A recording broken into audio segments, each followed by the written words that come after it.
Hi, welcome to Fit for a Feast. My name is Sloan. And my name is Katrina, and today from Fit for a Feast we will be giving you more tips on how to do handstands.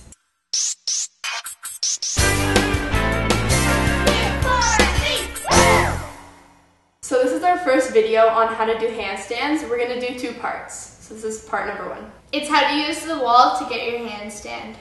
Before doing handstands, you want to make sure your wrists are warmed up. But on our other video, we already explained exercises. So you can go ahead and check that out. It's always good to work on your arm strength and core strength because that will help you in your handstands. One thing you can do, which really helps if it's your first time doing handstands, you can get on your knees and you put out your hands, your arms, and you want to make sure your arms are locked and you keep the weight of your shoulders in front of your hands. And you want to make sure your fingers are spread out too. So the first option for handstands on a wall is you're going to start with your back and everything flat up against the wall. Then you can bend forward and put your hands so they're underneath your shoulders. Then, first you can start with them more out to make it easier to get up the wall, but then move them in after. Then you're going to take your feet and be like Spider-Man and walk up the wall. And then once you're like this, you can walk your hands closer into the wall if it's possible for you. And then you're going to be in a position like this. And so if you're looking at Katrina, you want to make sure that you keep your head tucked in like that, and you want to keep your body in a straight line. So then getting down from the wall, you can either go to the side, so kind of like a cartwheel, just bring your legs down, or you can just slowly come down, walk out your hands, and then bring your feet down. So I'm going to do the same thing, except I'm going to stop in an L position. This is really good to get your arms and your wrists prepared for doing actual handstands and feeling the alignment you need to do. So I'm just bringing my hands down and then walking up my legs. And now I'm in an L position. And tuck your head in for a proper position. You can just go down how you came up.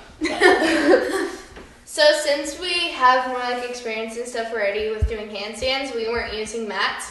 But for the next thing, especially when you're kicking up into handstand, you definitely should be using mats. If it's your first time ever doing handstands, make sure that you're using mats throughout the process so you don't hurt yourself. So now Katrina's going to kick up into a handstand against the wall. This is really good to do before you actually try it because you won't go all the way forward and fall down. You get to feel what it's like to do a handstand and you can practice balancing. So then once you're there, and if you feel really confident, you can try even lifting up one hand. But be careful. So Sloan's going to kick up into her handstand, and she's going to hold here for about 6 to 10 seconds. And then once she feels that she's nice and balanced and she's getting the hang of it, then she can take off her feet and try to balance without the wall. And you can keep practicing like that so you can get the movement and strength of just holding it there. If you feel that you're losing balance, you can always kick back onto the wall, so instead of coming down, or you can just come down. So if you were able to kick off the wall and hold the handstand for about 5 to 10 seconds or whatever, then you're pretty ready to try handstand away from the wall. So have fun practicing your handstands and make sure that there's no obstacles or anything in the way of your handstand so you don't kick anything. Which is why I'm going to go over here. So see you later on Fit for a Feast.